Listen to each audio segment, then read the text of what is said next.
murderers on the loose. A killing spree unlike anything we've ever seen. We need your help.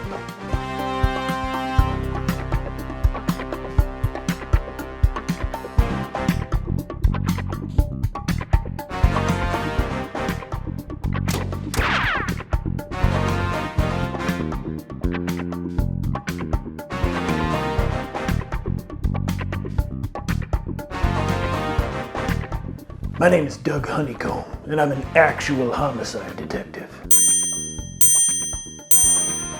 I've been on the beat for a long time. I've seen it all. Drugs, worse drugs, legal and perfectly okay drugs, and also other things. Ever since I moved to homicide, I've seen a different level of evil. Serial killers on the loose, committing crimes with various patterns and weapons.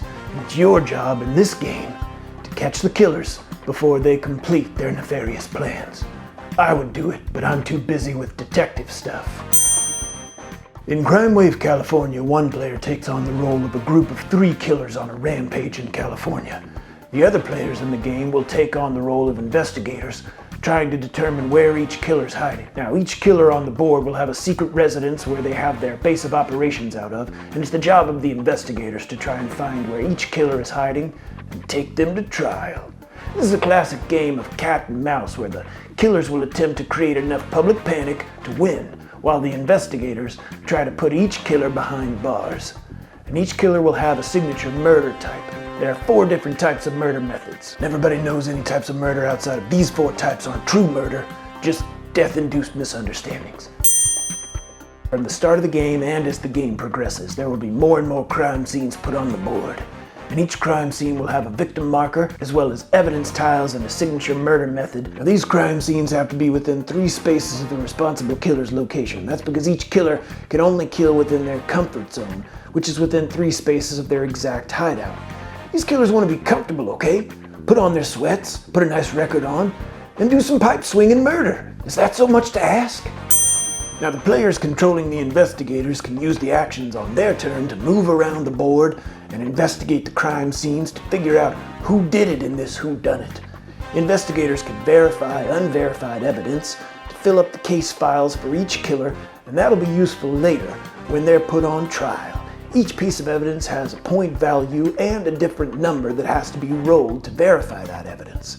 Once 3 points of evidence are verified at a particular crime scene, the victim tile can be revealed to see which killer the evidence belongs to. Players have to be careful, however, because some of the killings are random and have to be thrown out. Once the investigators feel like they have a good idea of where the killer might be hiding, they can call in a raid.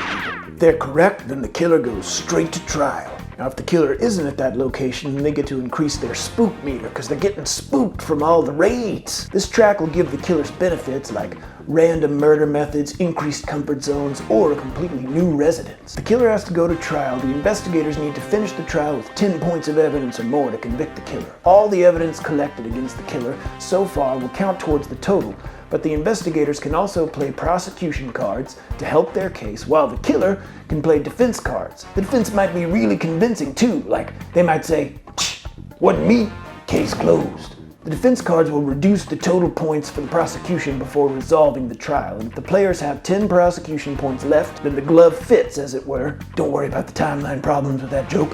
And the killer is behind bars. And if all 3 killers are put behind bars, then the investigators win. Each time a new body shows up on the board, however, the victim counter increases, and each time the counter moves from space 4 back to 1, the public panic marker increases. And if the public panic marker gets to 7, with at least 1 killer on the board, the player controlling the killer wins. Now, there's so much more that we haven't even discussed, like neighborhood watches you can implement, killers breaking out of jail, and even other game modes. But this gives you just a taste. And as you can see, this game is all set to make sure that you and your pals have a great time on your next game night. So make sure to check out Crimewave California, coming to Kickstarter soon. Honeycomb out.